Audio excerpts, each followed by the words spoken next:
Cette émission In Vino Sud Radio a le plaisir d'accueillir Baptiste Pointreau, qui est propriétaire du domaine de la Pagerie. Bonjour Baptiste.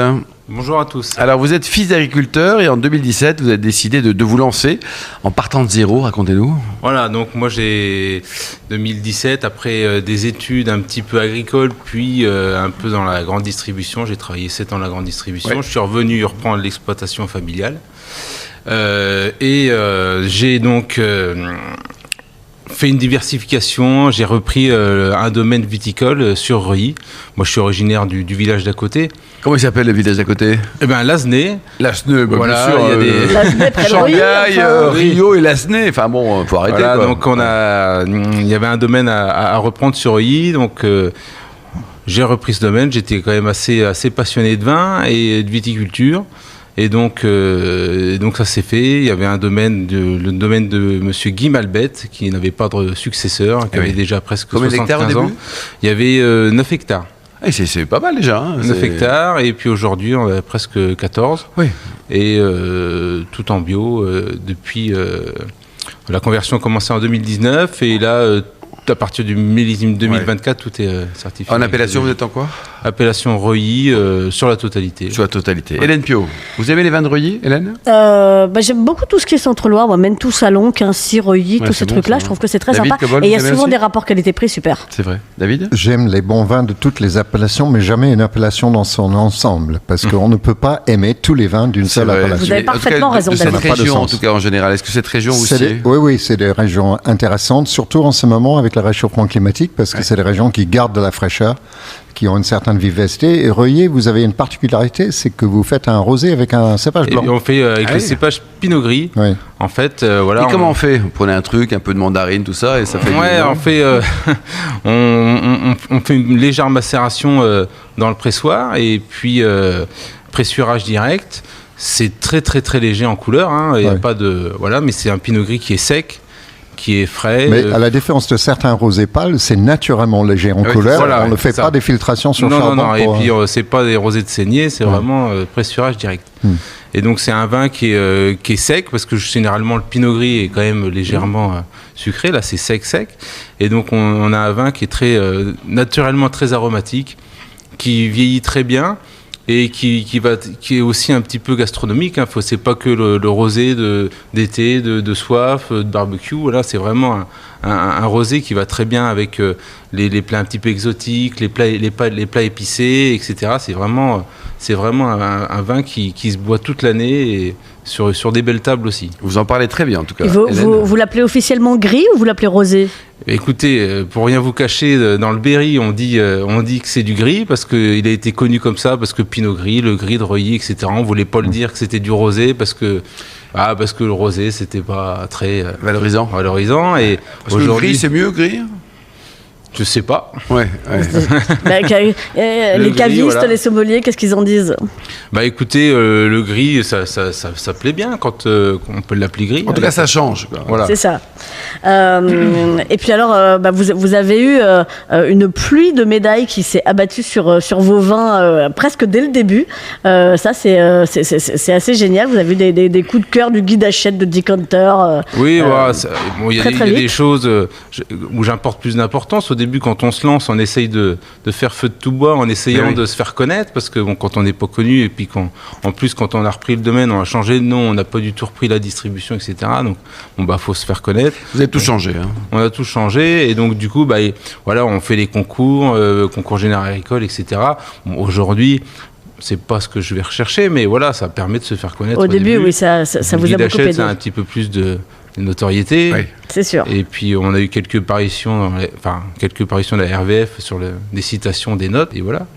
Et alors vous avez un coup de main au départ, il faut saluer votre beau-père. Tout à fait, oui. Qui est donc vigneron à Sancerre, qui est venu vous dire, bon alors, tu sors de ton rayon de grande distribution, là je vais t'apprendre à faire du vin, mon garçon. Alors, ça s'est passé comment ? Non, ça s'est pas passé comme ça. Alors déjà, c'est mon père aussi qui m'a aidé, parce que il était agriculteur, voilà.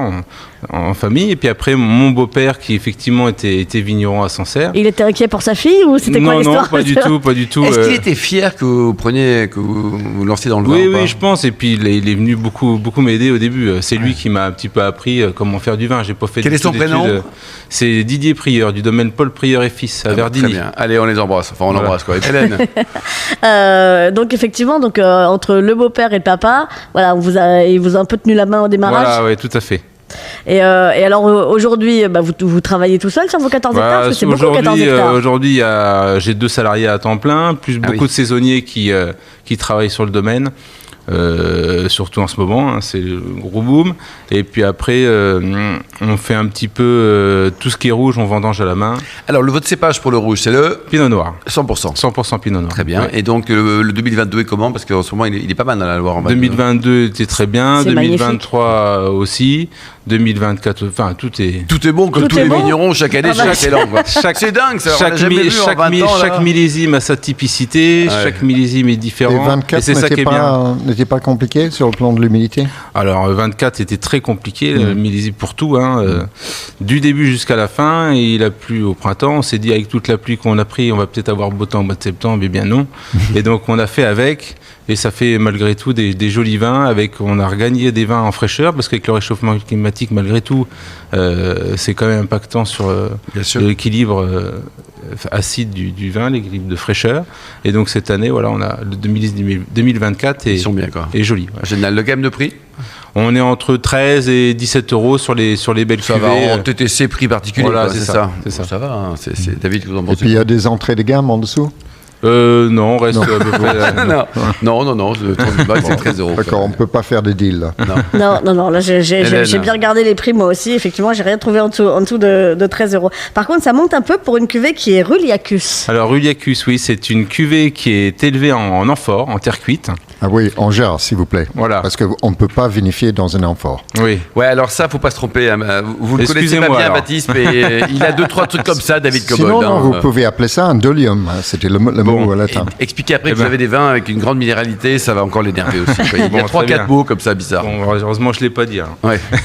Et alors, ces jarres, alors. Et donc, ces jarres qui viennent d'Italie, qui sont faits en terre d'argile, enfin, en terre cuite.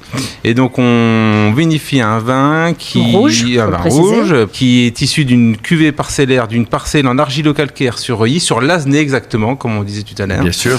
Et donc, qui est élevé pendant 12 mois dans les jarres. Et donc, le nom de la cuvée, c'est Ruliacus. Ruliacus, c'est le nom de Reuilly à l'époque gallo-romaine. Voilà, c'est l'origine du mot de Reuilly. Et le blanc? D'où la nécessité d'utiliser le bon mot en latin, donc ça serait un dolium.